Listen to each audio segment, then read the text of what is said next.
Okay, hello everyone. Thank you for joining us. My name is Eric Hahn. I'm a managing director at NS Capital.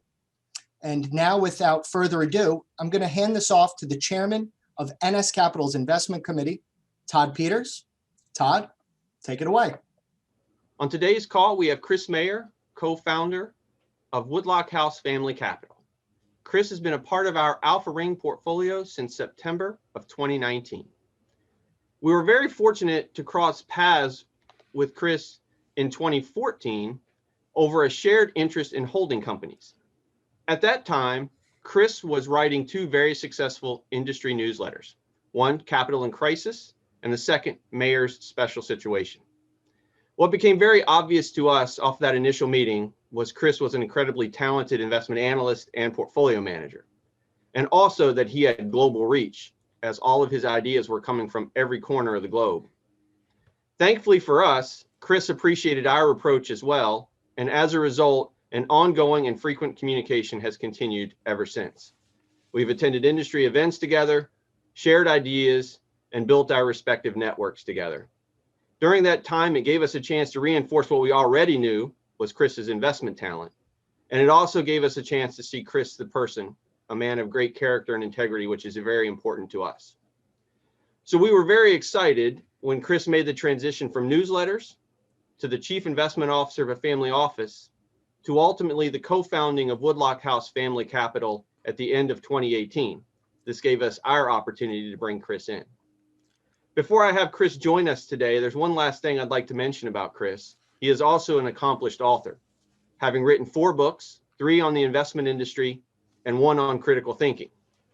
One of the investment books is called 100 Baggers, which is not only critically acclaimed by the industry, but has truly reached all corners of the globe. And we know this firsthand because we have had outreach from those that have purchased and read the book from Australia, Singapore, China, Israel, the UK, and Canada. So once again, reinforcing Chris's global reach. So Chris, thank you for joining us today.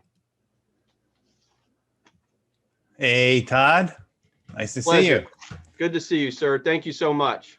Good to be on with you.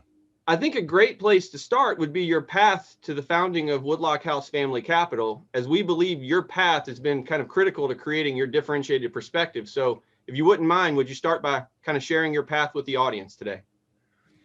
Sure. Well, it was kind of an unconventional path, I would say. I always liked investing in finance. I remember being fascinated by the crash of '87 and reading everything I could read about Warren Buffett and deciding I wanted to study finance in school. And then when I got out, I started in commercial banking.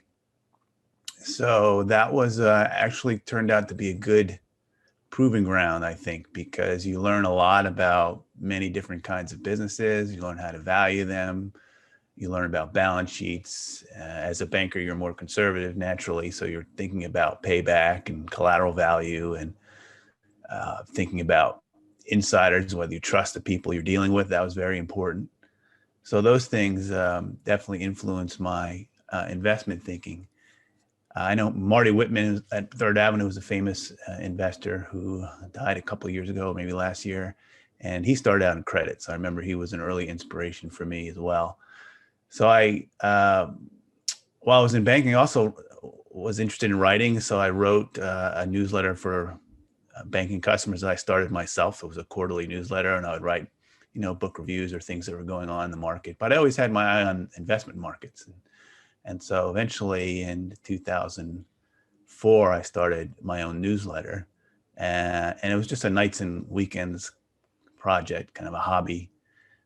But it grew pretty quickly. And I remember I got some famous early subscribers. And within 6 months of starting it, I left my banking job to pursue the newsletter business full time. And that was a great ride. So I wrote newsletters from 2004 up until, as you say, I joined the family office in 2016. And, writing the newsletter, it got me to travel all over the world, meet all kinds of interesting people. I met you through writing the newsletter. And I wrote 4 books. And learned a whole lot about investing. And again, as you said, I was traveled the globe. So I mean, I've been to some pretty far out places too, just kind of poking Right. around for investment ideas. I was in Mongolia and Myanmar when it was just opening up, and South Pacific, all through Asia, all through South America. It was a lot of fun. I learned a lot, and it gave me a chance too to continue to hone and improve on my own investment philosophy as I was going, because this was like a real, test where I would recommend ideas and follow it for readers. So that was all a lot of fun. And then I also was then promoted to managing editor for Agora Financial, was a publisher for a while. So in between that was there, almost like a director of research job in a lot yes. of ways, wasn't it? Yeah. So I forgot to say, Sue, when I started the newsletter myself, I ran it for a little while on my own, but then I made a deal with Agora, which is a company in Baltimore, and they're a publisher, and they really a marketing machine, and they really allowed it to grow big. And so I was successful with that. And then I became the managing editor for them as well, where I wrote my own newsletter. I also helped hire other writers and start new franchises for them. So that was really good. And then finally, the family office came along in 2016. So the Bonner family owns Agora, my publisher. Right. And so they had, upfront seat to see how things worked and track record and all that. And that was a natural move for me to make. So I worked with the family office for a couple of years and did some good things there for them. And then we had the idea that, how could we open this up for the public a little bit? And then I came and proposed to them the idea of starting Woodlock House. And I named the firm after a historic property they own in Ireland. It's in Portlaw, Ireland. And that's where I went to make that proposal to them. So it seemed natural. That's right. right. I had the logo and everything all made out. And they loved the idea. They seeded it. And so we opened our doors in 2019, and that's how Woodlock House got started. I think that it's such an interesting thing, because you were able to pull kind of different experiences from your different kind of spots along the way that has enabled you to kind of now ultimately kind of create the Woodlock House, organization. And I think that's such a valuable thing when you have the ability to kind of constantly build on your background. Yeah. I mean, like I say, banking gave me the solid kind of credit basis for things. And then the newsletter allowed me to go to a bunch of different markets, see how things worked. And I remember I would reach out and interview different money managers. I mean, I've met a number of people through the newsletter, and some of them I still keep up with. So I have contacts all over the world and in almost all kinds of industries. So that's the other interesting thing. Any kind of idea I come up with, there's always someone I can reach out to who knows that industry or is in that market. So it's really, it does give me some interesting global reach. That's right. And and for us, we appreciate that, because your global reach benefits us through our research as well. Mm-hmm. One of the things that I'd like to transition to Woodlock House, as we are big on wanting to partner with individuals that actually know they're running a business of portfolio management, not just some collection of ticker symbols on a sheet. And you've gone to great lengths to construct Woodlock House to maximize the efficiency of the organization, so you can focus your time and attention on research and portfolio management. I think it would be valuable to kind of understand kind of your vision for what you see with Woodlock House and how you're trying to go about methodically, deliberately building what you hope to be the last stop in your career. Right. Well, I mean, that started with, the vision started, I wanted to have a partnership that could take a long view and could own businesses for a long time, and not play the hedge fund game where you're reporting in monthly returns and sort of worried about where you are every quarter, and you've got constant inflows and outflows you're dealing with, and where you have to spend a lot of time marketing and looking for clients. So to get the structure I wanted, I had to have a strong anchor, which was the Bonner family. And I had to be very selective about the other partners I took on. They had to be people who were willing to go on that journey. And so that was where you and NS Capital came into play as well, because I know you have that same patient orientation. And what I also liked in particular about NS Capital was that, I was one of 7 managers in this alpha ring, as you call it. And so I could concentrate, because that's the other thing I wanted to be able to do. I don't want to have to run a big diversified portfolio of 20 stocks or something like that. I wanted to own a real select list of businesses that met the criteria that I was looking for. I wanted them to be all over the world, and then I wanted to be able to sit on them and let their stories play out over many years. And so that's how I envision it. When I look ahead, the other thing is, as part of that would be closing the fund at some early point. And so I've kind of had in my head that 100 million seems like a nice round number to sort of close it, and then just let it compound from there. Well, that's excellent, and that's we're very grateful that you allowed NS Capital to be one of those partners. So thank you for giving us a sleeve there. Yeah. The concentration part, I think, is interesting. I would like to just kind of talk about that a second again, is because that's as you know, that's big for us. We want just the best ideas. What we like to call, we want your major league players, not necessarily the farm team, although we know the farm team can be great over time, but we want kind of in your mind the major league teams. When you're thinking about that, is that kind of like that 3, 4, 5, 6, 7 kind of range where you can kind of just pick and choose the exact names and that you want within our portfolio with kind of that freedom and flexibility? Yeah, I mean, I think in the NS sleeve, I think there's 6, although a couple of them kind of double up because they're holding companies that own pieces of each other. So I think it's really down to 4. And that's exactly right. I mean, they're sort of the 4 top names, and we started with an international focus. All these names are not listed here in the U.S., but they're great businesses nonetheless, and they're certainly the kind of businesses that you could put lots of dollars in, and hopefully they will continue to perform. I mean, a lot of things we're not buying little speculative small companies that are doing things that are where they haven't yet proven themselves. All the companies we have really wonderful assets that are worth a lot now and should continue to be worth even more in the future. I think, and that's a great segue for kind of the next area I'd like to cover.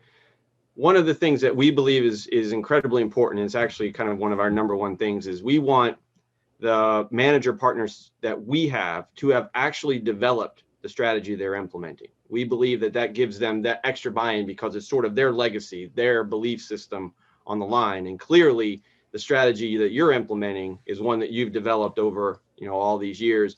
Would you please share kind of a little bit about that approach and let people know kind of what you are looking for in these companies that you're scouring the world for us for? Yes. So, when I was younger, I experimented with lots of different things and lots of different approaches, and it took some time to kind of, work down to an approach that I liked and that fit my own personality and what I wanted to do. So I use for many years now, I've used an acronym called CODE, CODE, and I've added to that CODE Q, you want to call it. So that kind of, I'll go through real quickly what those Please. stand for. So C was for cheap, which has just meant that valuation is part of the process. Obviously, we want to buy something that we think is a good price. O is for owner operator, and that's really one of the most important pieces of the puzzle, which is we want to invest in companies where the people are in control, have skin in the game, where they own a lot of stock themselves. So we're on the same fence there. That's a very, very important piece that I'm not willing to compromise on. Right. The D is for disclosures, which simply means that the business has to be something we can understand. The public disclosures have to be adequate. And that's may surprise you, but it's a tough hurdle to meet, especially with some of the overseas markets. E is for excellent financial conditions. So I'm not interested in taking balance sheet risk. I'm not interested in owning companies where they have a lot of leverage, a lot of debt. And the importance of that came out last year when we had right. the pandemic. Certainly companies were in good financial condition, didn't need to raise capital at an inopportune time, and that would prove costly to their shareholders if they had to do it. So that's the code. And then the last part of the Q is really for quality. And I have a particular notion of quality where I'm looking for companies that generate high returns on their capital and then have the ability to reinvest and earn those high returns again and again. So if you have a business that earns 20% returns on capital, that's a high quality business versus one that may only earn, say, 10% return on its capital. So when you put all that together in a blender, you get a pretty good potent mix of things. And there's an awful lot that doesn't meet that. So it's a good filter. Right. There are thousands and thousands of publicly traded securities, but when you start knocking them out by leverage and knocking them out by companies where there is an insider and so on, the list comes down pretty quickly. I think that's the helpful thing of you having developed the approach is what you're looking for. So when you see something, it's very easy to say yes or no. And so as you said, when you're kind of looking internationally, this is one very quick way for you to be able to go, this is worthy of some time, and this clearly isn't worthy of my time. So it's actually, as you said, a great way to kind of manage your most important resource, which is time. That's right. And, some of this stuff is not something that's so easy to screen for. The owner operator piece, yes, you can set up screens for that, but even that, the quality of ownership can vary quite a bit. It's not just that you want someone who owns a bunch of stock, but you also want someone who is fair for shareholders. Someone who plays fair, I guess is what I would say, not necessarily taking advantage of the minority shareholders or other shareholders. Right. And I would think, we talked obviously a lot over the last year, but that quality of asset base was certainly an important part of kind of maneuvering through the pandemic, wasn't it? Kind of making sure that the assets that the companies had were what people needed, wanted, or strived to have was critical. Yes, that's right. I mean, and they became more valuable really during the crisis because those qualities came out. I think the weaker businesses, or let's say maybe they weren't weaker, but certainly the pandemic exposed weaknesses. So, the good times kind of hide, and then suddenly you have something like this happen, and you can really test, how important a product is or how loyal customers are and all that kind of thing. That's right. Well, as you mentioned, we have asked you to search the globe for us in looking internationally for the names that meet kind of your criteria, the code plus Q. And I think it would be instructive for our audience to hear about a couple of the names to give them just an idea of kind of what you were looking for, why you like them in that story. And I kind of have them in two areas. One is you have quality companies that have true global reach, and then you have quality companies that can have a little bit more of a localized. And so I think it would be very interesting for people to hear about your views on Vivendi, which would be kind of like the global firm, and maybe Domino's Pizza UK for the more localized. So if you wouldn't mind, let's start with Vivendi and just a few thoughts on that company. I know there's a lot going on underneath the surface at Vivendi these days that would be very interesting to most of us out here. Yeah, I mean, it's been the headlines lately because Bill Ackman, of course, is a very prominent investor, has revealed he's buying a stake in Universal Music Group. And Universal Music Group is the key asset that Vivendi owns. In fact, the way the market has things priced now, Vivendi is worth what Universal Music is worth, even though Vivendi has other investments, such as Canal Plus, which is a pay TV station in France and in Africa. So what makes Universal Music Group really interesting is you think about the popularity of streaming music on platforms like Spotify and Pandora and Apple Music. Well, where do they get all that music? Right. And there's basically three big labels where more than 70% of all commercial music is housed. And one of it is, the biggest is Universal Music Group. And then there's Warner Music Group, which went public last year and is publicly traded, and then Sony. So they have this vast libraries of recorded music, everybody from the Beatles, Fleetwood Mac, everybody. And they're the ones who supply the music for Spotify. and their business is very good. Most of their, it's a high margin business. Streaming's growing 20% plus year over year. I like the idea of owning the labels because at that time you didn't really have to necessarily pick, which of the platforms would win, and the economics of the labels were already very secure and apparent, and so you were able to buy into Universal Music Group, I think, at an attractive price by owning Vivendi, and at the time we bought it, we weren't sure really how they would monetize or unlock that value, and they were looking to sell pieces of it. Tencent bought 10% of it at a good value. That came after our ownership. And then they announced that they're going to take UMG public, and that will happen this fall. So those are nice catalysts. And, we did a little maneuvering during 2020 because we did own Vivendi, but then in the depth of 2020, Bolloré, which is a holding company that owns a good chunk of Vivendi, which owns Universal Music Group, got a lot cheaper. And so we switched our Vivendi, a lot of our Vivendi, we got a big position in Bolloré. We still own some Vivendi. And Bolloré has outperformed Vivendi by quite a bit over the last 12 months because of that. I think it's up 60-some%. So the other thing about it is Bolloré is run by a man named Vincent Bolloré, and the Bolloré family owns a big stake in Bolloré and also through Vivendi. And he is a long-term value creator in Europe. If you look at his record over 20 years, he's compounded capital at close to 20% a year. So it's a good guy to partner with. You got a really nice asset there, and we have interesting things happen that are going to unlock that value. So that kind of, also just to go through some of the other check marks. Vivendi is certainly a simple business, and balance sheet's in great shape, lots of cash flow, so certainly no concerns there. That's one that fit pretty well.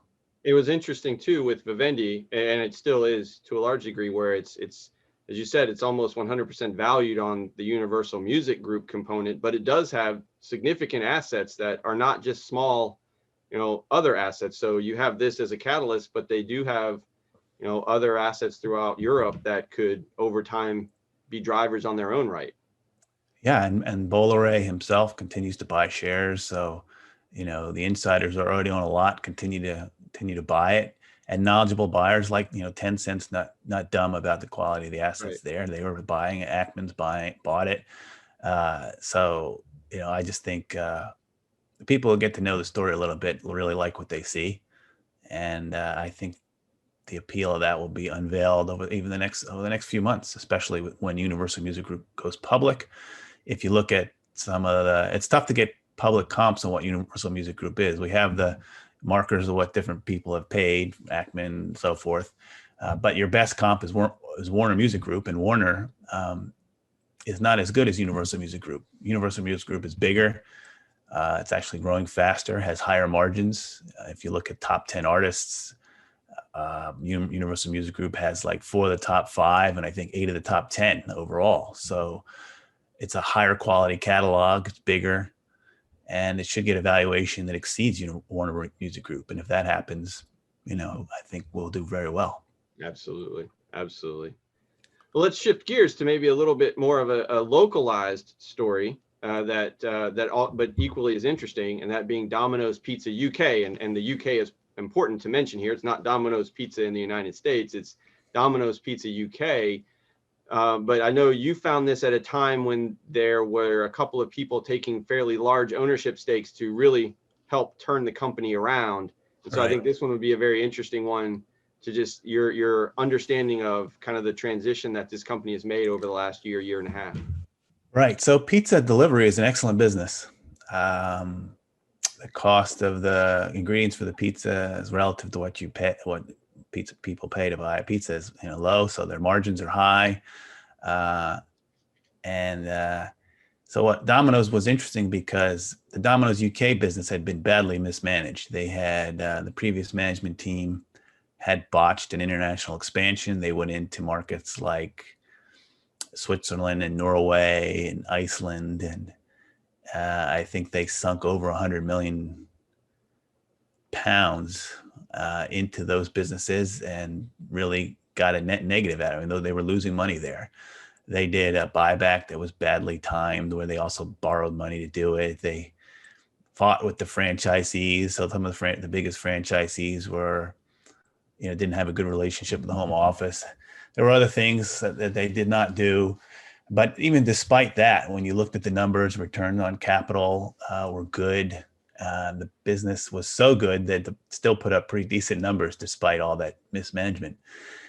And so that's where activists came involved. And there were in particular, one, Usman Nabi at the Browning West Partners, who took a big stake in it. And I thought that was really interesting. He had a very successful run with Six Flags, which then increased, I forget how much it went up, 5, 10x, whatever it was. And so he came in here and started to make some noise. And when we bought it, the company had an interim CEO, didn't have a CFO, but we had a very good board. And that's what really attracted me. I talked to Usman Nabi. I've talked to other members of the board, and I got a good sense the story there and what they saw, and the people they brought on were people who are experts in restaurants and franchises. They brought in a new CEO, which they got from a guy from Costa Coffee, who was a very talented individual and someone who could have worked at a much larger company, but came to work at Domino's. They got a new chairman. And then, so they started to make some of the changes. And I think even just with better capital allocation, Domino's will be much better. They've sold a couple of the international businesses already. And that was hard to do. Some of them, they weren't, in Norway, I think they actually had to pay someone to take it off their hands. So these were not well, but now they got rid of those anchors. And, the new management team has outlined a nice strategic plan where they've made clear their capital allocation priorities, which include timely stock buybacks. And so I think it's under good footing now. I like the management team. I like what they're doing. There's a lot of little things they can do that the other management team didn't do. So for example, they don't have a rewards program in the UK. Domino Rewards in the US has millions of people. There's little things like that. I remember hearing about how, and part of my due diligence, that the website would go down on Saturday nights sometimes in their busiest, their busiest hours, which would drive franchisees crazy. So they're going to, fix that, and little things like that, I think can make a big difference. So I'm pretty excited about Domino's. And then, as you say, it's almost entirely a UK and Ireland play at this point. Not to say that at some point down the road they couldn't. They're one successful franchise outside the UK and Ireland is in Germany, where I think they own half of it, or maybe 40% or something like that. And they have good operators there. So it's not to say that they couldn't at some point continue that partnership and expand into some adjacent markets. But they have a pretty good runway still to grow in the UK. They could grow 25%, add their store count by 25% there. And like I say, with better capital allocation, better cash flow, I think that could be a very good story. And we got it at a very attractive price, because when we bought it, there was all that uncertainty around management. A lot of people didn't want to buy it just because of that. I remember, when they finally got a CEO, stock popped like 8% that day. So, and now we're in good shape. I mean, we're up probably, 30% or so on that name. And there's lots of good things to happen. We've only owned it for a year. The story for me that was very interesting was your ability to communicate with the board. And it just goes to show you, when you have a strong board, you can actually really move companies forward or increase the speed of the turnaround. And they certainly seem to have done that. Yeah. And I remember asking them things about the compensation, because that was the other thing. The old compensation plan for the executive was pretty poor, rewarding just EBITDA growth, which is like a very broad pre-tax kind of earnings measure that doesn't really necessarily mean you're creating value if you just increase that number.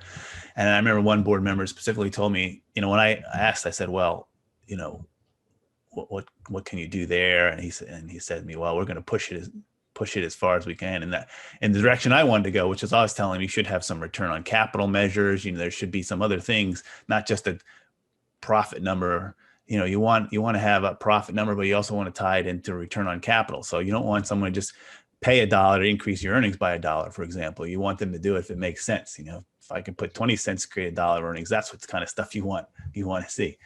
So yeah, I got all kind of good feelings about that from the board, and their unified front on that, on what they can do. And you can see already in the management they picked and the things that are happening. Yeah, I'm pretty pleased the way that's going so far. Excellent. Excellent. Well, I think right now, Chris, let's open it up to the audience to see if they have any questions for us. All right. So for those of you listening in, at the bottom of your screen, you should see a Q&A button. Feel free to click that and type in any questions that you have, and we will answer all that come through. And we'll give it a second to start the queue up.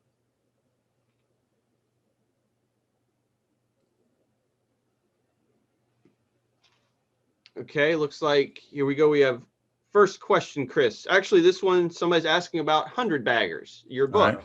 All right. Tell us about 100 Baggers, and did that work for the book impact your investment approach? I most certainly did. So 100 Baggers was inspired by a book that came out in 1972 called 100 to 1 in the Stock Market by Thomas Phelps. And that book looked at every stock that had returned at least 100 to 1 from, I think it was 1932 to 1972, about when the book came out.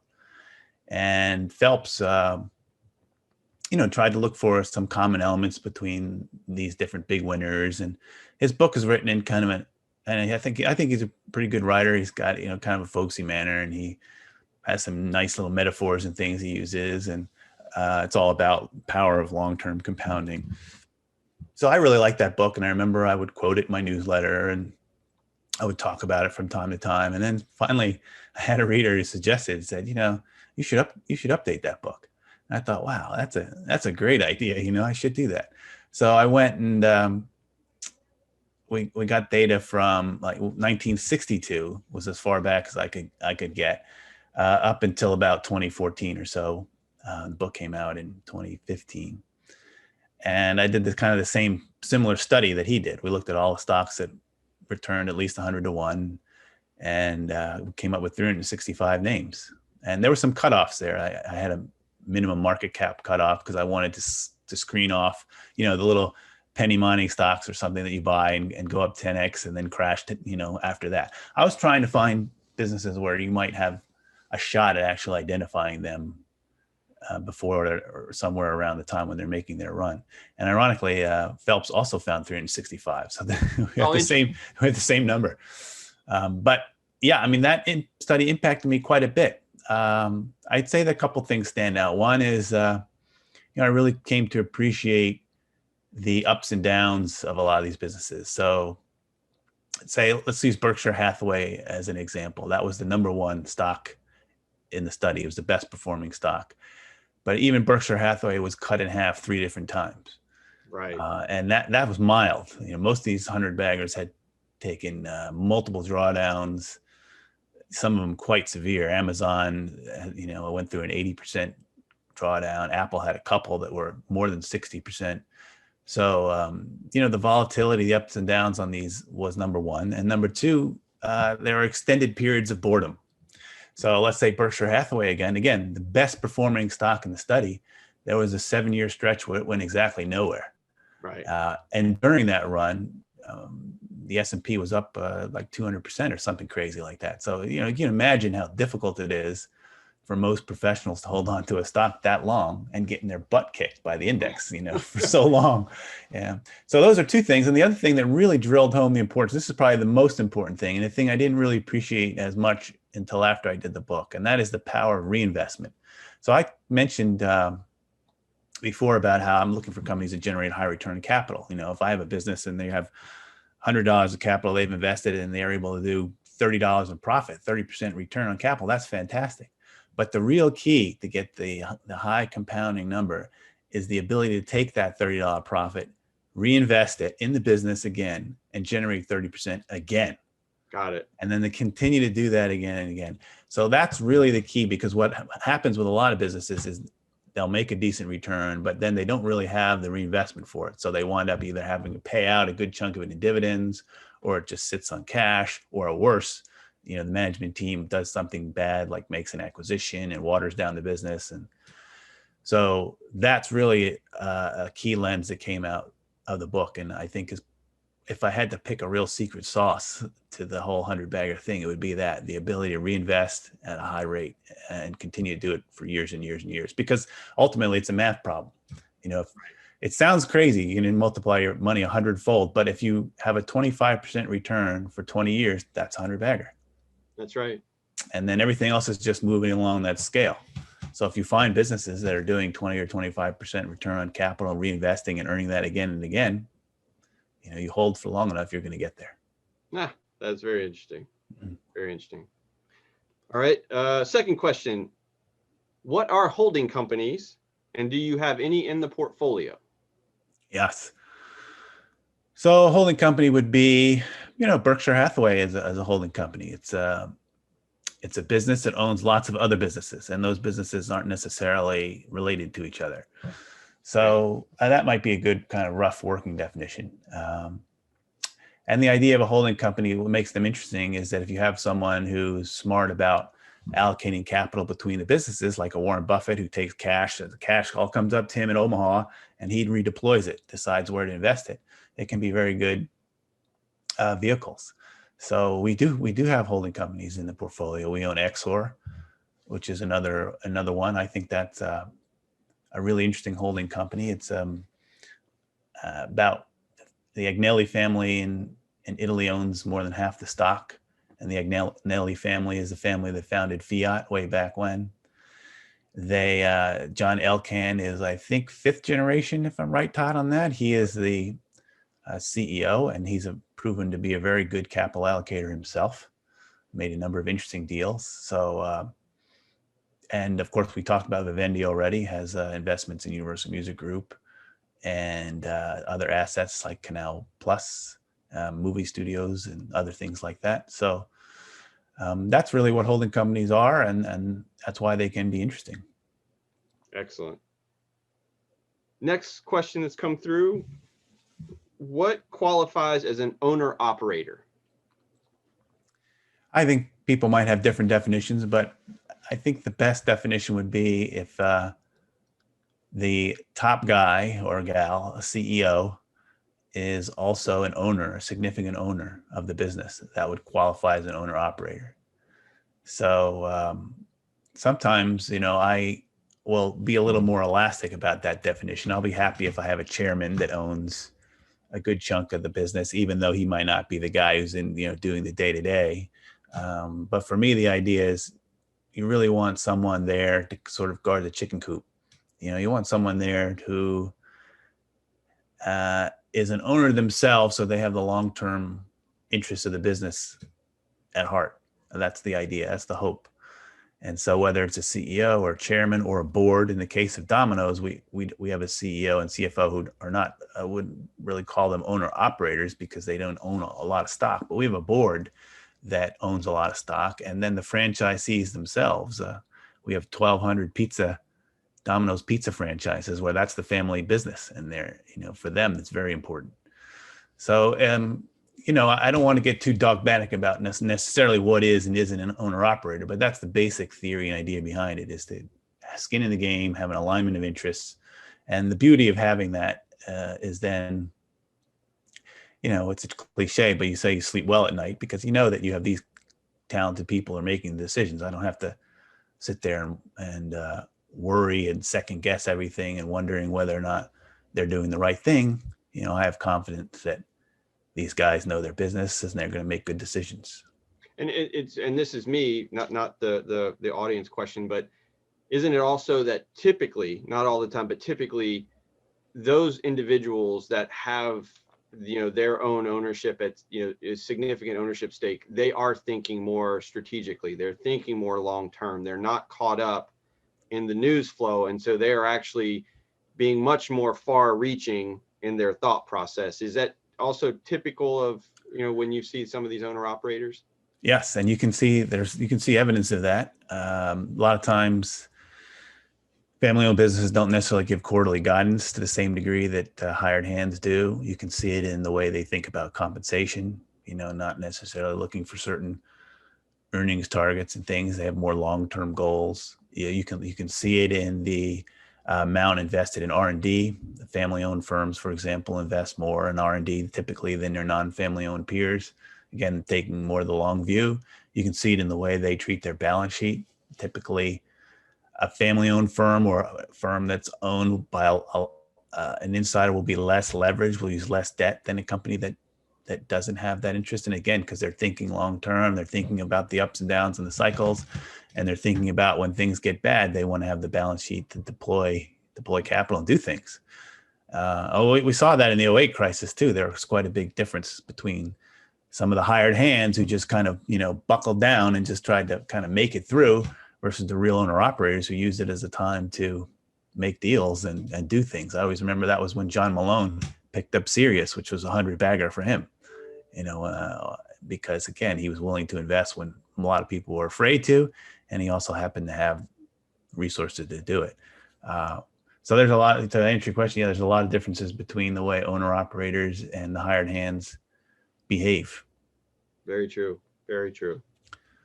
Okay, next question. Are you concerned about inflation, and does inflation factor into your approach? Well, that dominates the headlines. And I would say, well, the two great enemies for investors would be inflation and taxes. That's why we do it. We do this. If we had no inflation, no taxes, your need to invest would be a lot less. But I think we just naturally live in a world where the dollar is going to buy less in the future than it does now by some amount. We don't necessarily know. So it's not something I specifically worry about. Like I say, oh, well, it looks like we might have inflation now, so I have to change my approach in some way, or I have to swap out a stock or something like that. That would not be the case. Whether inflation, where we have more inflation or not, I don't know. There's always some kind of macro worry. I saw a great chart in the Financial Times maybe a month ago, and it had the number one kind of concerns, and it did it I think it was by week, and you could see by month for the last like 10 years. So it showed things like the China trade wars, European crisis, Eurozone crisis, the end of quantitative easing. You had all these things that people were worried about. Every year there was always something. But for me, when I look at that kind of chart, what stands out to me is how little any of it really mattered. I mean, if you owned some of these great businesses that we talked about, you'd be crazy to sell or try to play around with these, daily, monthly concerns the market has. So that's kind of the way I look at the inflation issue too. Gotcha. Makes sense. Next question we have here. Did COVID help Domino's in the UK the way pizza delivery rocketed up in the United States? I think that it helped to a certain degree because they were naturally prepared for that kind of, well, I wouldn't say naturally prepared, but I mean, people order, they have their own online app, people order online, delivery, you don't have to eat. So yeah, their sales went up quite a bit. It wasn't a total boon for them because it also came with increased costs. For safety equipment for employees, I know like gloves and plastic guards and all this other stuff cost some money. And that was a one-time hit for that because Domino's Pizza decided to help their franchisees bear some of those costs as kind of a one-time, thing. And there was also that it helped the other food delivery companies as well. So it kind of expanded food delivery entirely, which is both a positive and negative, I think. Another positive, it allowed Domino's Pizza to take market share. I mean, some of the other pizza companies that depended more on dining, lost share to Domino's. So I guess the short answer would be that it definitely helped and helped top line, and hopefully we'll see those sales stay sticky and they were able to operate through the whole thing. The share price was very consistent, kind of held up really well during the whole mess in 2020. Never really went down, dramatic amount. But there were some negatives and there's some additional costs and things that came out of it that they will occur at one time, but they should recede as the crisis recedes. Excellent. Well, Chris, it looks like we've answered all the audience's questions. All right. We want to thank you so much for joining us today. We really appreciate your perspective. Eric, I'm going to turn it back over to you, buddy. Take it away. Great. Thank you, Todd. And thank you, Chris. That was a great discussion. Once again, I want to go ahead and thank everyone who took some time out of their day to join us. Our hope is you found today's presentation informative and insightful. We're going to have a replay of today's full webinar being made available the beginning of next week. We'll be sure to send that out to you. We ask you to share that with whoever you think may find this of interest. And our next Meet the Manager webinar is scheduled for September 16th. So be on the lookout for some save the dates. And we hope everybody enjoys their summer. Once again, thank you, everyone. Have a great rest of your day.